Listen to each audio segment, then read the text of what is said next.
मोहतरम दोस्तों, अस्सलाम वालेकुम वरहमतुल्लाहि वबरकातुह। उम्मीद करता हूँ आप खैरियत से होंगे। अल्लाह आपको सलामत रखे, खुश रखे, आबाद रखे।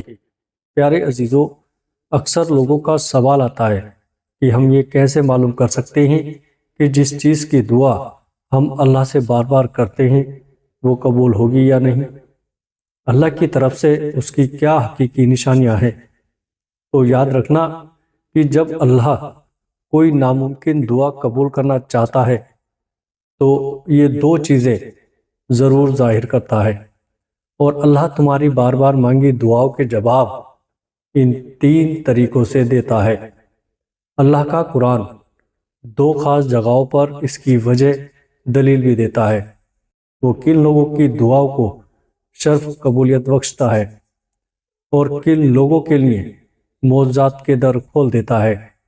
अगर तुम्हारा दिल टूटी उम्मीदों को लेकर मौजूदों का मुंतशिर है और दिल इंतज़ार करके थक रहा है तो सुनो, एक हदीस से साबित है, सही मुस्लिम की रिवायत है कि बंदे की दुआ उस वक्त तक कबूल होती रहती है जब तक वो जल्दी नहीं मचाता।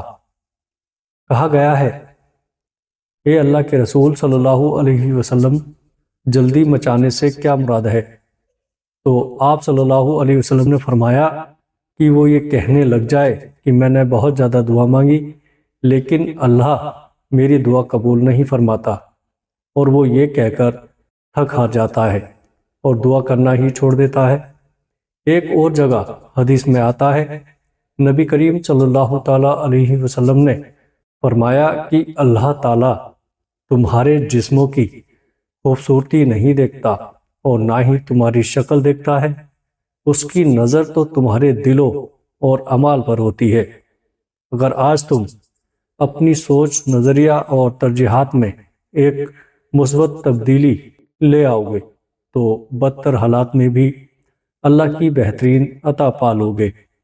अगर तुम चाहते हो कि तुम्हारी दुआओं में तासीर आ जाए और वो कबूलियत के दर्जे को पहुंच जाए तो ये एक काम ज़रूर करना, अल्लाह तुम्हारी हर दिली दुआ को कबूल फरमाएगा।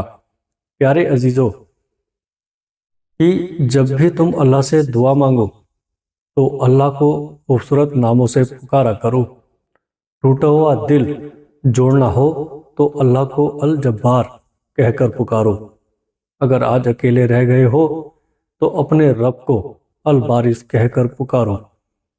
अगर माजी की किसी रंजिश से दिल घबराने लगे तो अल्लाह को अल गफ्फार कहकर पुकारो। नामुमकिन को मुमकिन बनाना होना हो तो अल्लाह को अल कादर कहकर पुकारो। तुम जब जब अपने रब को इन प्यारे नामों से पुकारोगे ना तो वो तुम्हारी हर दिली दुआओं का जवाब देगा और तुमसे राजी हो जाएगा। अल्लाह खुद कुरान में फरमाता है, और अल्लाह के लिए खूबसूरत नाम है, तुम उन्हीं से उसको पुकारा करो।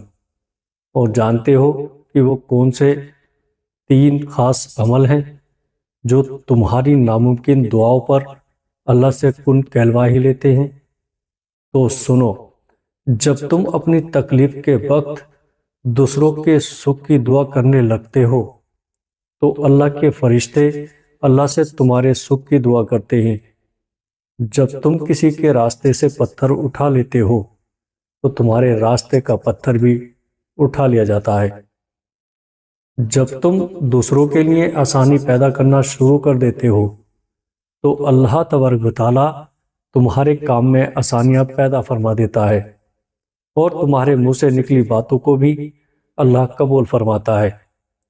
अल्लाह तबारक व तआला कुरान में खुद इसका इशारा देता है, कह दो मेरे बंदों से कि तुम अपने परवरदिगार का खौफ दिल में रखो और भलाई उन्हीं के लिए है जिन्होंने इस दुनिया में भलाई की हो। और अल्लाह की ज़मीन बहुत वसी है और बेशक जो लोग सब्र से काम लेते हैं उनका अजर उन्हें बेहिसाब दिया जाता है।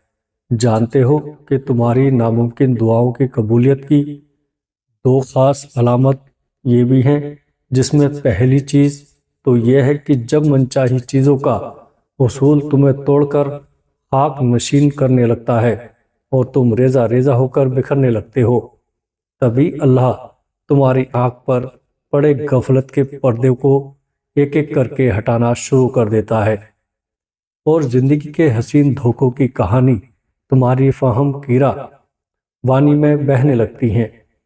پیارے دوستو، یاد رکھو اللہ نے تمہاری روح کو پاکیزہ سانچے میں ڈال کر تم سے عہد لیا تھا بندگی کا، تو جب تم صاحب عقل خود بن کر حق بندگی کی ادا کرنے لگو تو سمجھ لو کہ اللہ اپنے نور سے تمہاری بد نصیبی کی تاریکی کو عنقریب خوش نصیبی سے منور کرنے والا ہے، کیونکہ جب رب راضی ہوتا ہے تو اپنی قدرت سے تمہاری من پسند ادائیں تمہارا مقدر کر دیتا ہے، جو تمہیں لامحدود خوشیوں کے چاہ میں لے جاتی ہیں۔ تمہارے رب کا قرآن خود اس کا اشارہ دے رہا ہے، اور برائی کرنے والے اور بھلائی کرنے والے دونوں کا حال اللہ پر روشن ہے۔ اللہ چاہتا تو اس معاملے میں تم سے سختی کرتا، مگر وہ صاحب اختیار ہونے کے ساتھ ساتھ صاحب حکمت بھی ہے، اور اللہ اپنے نور کی طرف جس کی چاہتا ہے رہنمائی فرماتا ہے۔ وہ لوگوں کو مثال سے سمجھاتا ہے، اور وہ ہر چیز سے بخوبی واقف ہے، اور اس کو نور کی طرف ہدایت پانے والے ان گھروں میں پائے جاتے ہیں جنہیں بلند کرنے کا اور جن میں اللہ کے نام کی یاد کا اللہ نے اذن دیا ہو۔ تم مطمئن رہنا، رات کتنی ہی اندھیری کیوں نہ ہو، جب اللہ کن فرمائے گا تو اس کی کن کی برکت سے پیدا ہونے والی روشنی کی ایک چھوٹی سی کرن سارے گپ اندھیرے کو مٹا کر نئی روشنیوں سے بھر دے گی انشاءاللہ۔ پیارے عزیزوں، امید کرتا ہوں ویڈیو اچھی لگی ہوگی۔ ویڈیو اچھی لگے تو آگے اپنے دوستوں رشتہ داروں میں شیئر ضرور کریے گا، اور ہمارے چینل کو سبسکرائب بھی کریے گا۔ السلام علیکم ورحمۃ اللہ وبرکاتہ۔